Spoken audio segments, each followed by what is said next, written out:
ശ്രദ്ധാകേന്ദ്രം എന്ന് പറയുന്നത് ഒരു പിടി യുവാക്കൾ, ഒരുപക്ഷെ നമ്മുടെയൊക്കെ പരിചിത വലയത്തിലുള്ള ഒരുപാട് പേർ തെരഞ്ഞെടുപ്പ് രംഗത്തേക്ക് വന്നു എന്നുള്ളതാണ്. അവരുടെയൊക്കെ വിധി എന്താകുമെന്ന ആകാംക്ഷയുണ്ട്. ഒപ്പം ഭരണം പിടിക്കുമെന്ന് UDF ഉറപ്പിച്ചു പറയുന്നുണ്ട്. അങ്ങനെയെങ്കിൽ മന്ത്രിസഭയിലേക്കും യുവാക്കളെ പരിഗണിക്കേണ്ടതാണ്. കോൺഗ്രസ് ആയാലും മുസ്ലിം ലീഗ് ആയാലും ഒക്കെ പരിഗണിക്കേണ്ടതാണ്. മറുഭാഗത്ത് LDF-ലും ഈ പറഞ്ഞതുപോലെ പല MLA-മാരും യുവാക്കളായ MLA-മാർ കഴിഞ്ഞ തവണ മികച്ച പ്രകടനം കാഴ്ചവെച്ചവരൊക്കെ ഉണ്ട്.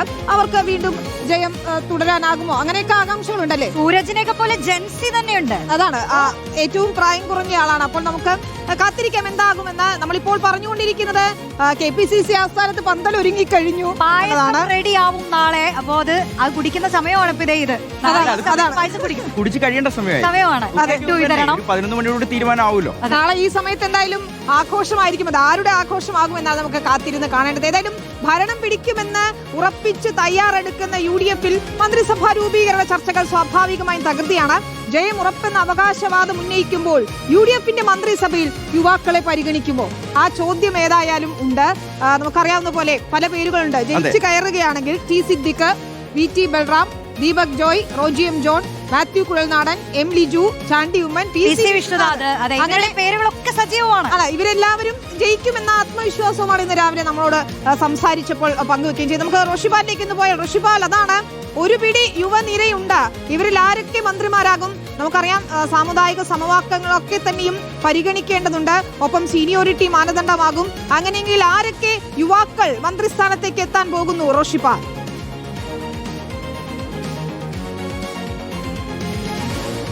വിനീത, കോൺഗ്രസിനെ സംബന്ധിച്ചിടത്തോളം എല്ലാ കാലത്തും മന്ത്രിസഭ രൂപീകരിക്കുമ്പോൾ അത് ജാതി സമവാക്യങ്ങൾക്ക് വലിയ പ്രാധാന്യമുണ്ട്. ഒപ്പം തന്നെ പ്രാദേശികമായ പരിഗണനയും ഉണ്ടാകും. ഈ തവണ മന്ത്രിസഭയിൽ കൂടുതൽ യുവാക്കൾക്ക് അവസരം ലഭിക്കുമോ എന്ന ചോദ്യമാണ്. സാധാരണ പരിചയസമ്പത്തുള്ള ഏറ്റവും മുതിർന്ന നേതാക്കളാണ് മന്ത്രിമാരായി വരാറുള്ളത്. അത് ആവർത്തിക്കാറാണ്. ഓരോ മന്ത്രിസഭ വരുമ്പോൾ അതിൽ ഏറ്റവും മുതിർന്ന 1, 2, 3 തവണ മന്ത്രിമാരായവർ വീണ്ടും മന്ത്രിമാരായി വരുന്നതാണ് കോൺഗ്രസിന്റെ പതിവ്. പക്ഷേ മറ്റു സംസ്ഥാനങ്ങളിൽ ഈ തവണ അങ്ങനെയായിരുന്നില്ല. പ്രത്യേകിച്ച് തെലങ്കാനയിലടക്കം യുവാക്കൾക്ക് പ്രാതിനിധ്യം നൽകിയ ഒരു സാഹചര്യമുണ്ട്.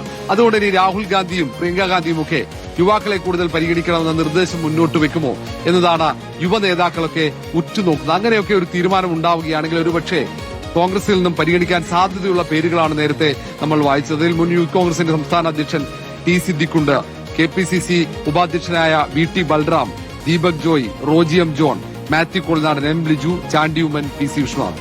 ഇതിൽ ചിലർ യുവാക്കളെ പരിഗണിക്കുന്നില്ലെങ്കിൽ, കൂടുതൽ യുവാക്കളെ പരിഗണിക്കുന്നില്ലെങ്കിൽ പോലും ഉറപ്പായി മന്ത്രിസഭയിൽ ഇടം പിടിക്കാൻ സാധ്യതയുള്ളവർ ഒന്ന് M. Liju, Chandy Oommen, PC Vishwanath, T. Siddique എന്നിവരാണ്. ഒരുപക്ഷെ VT ബൽറാമിനും നറുക്കു വീഴാനുള്ള സാധ്യതയുണ്ട്.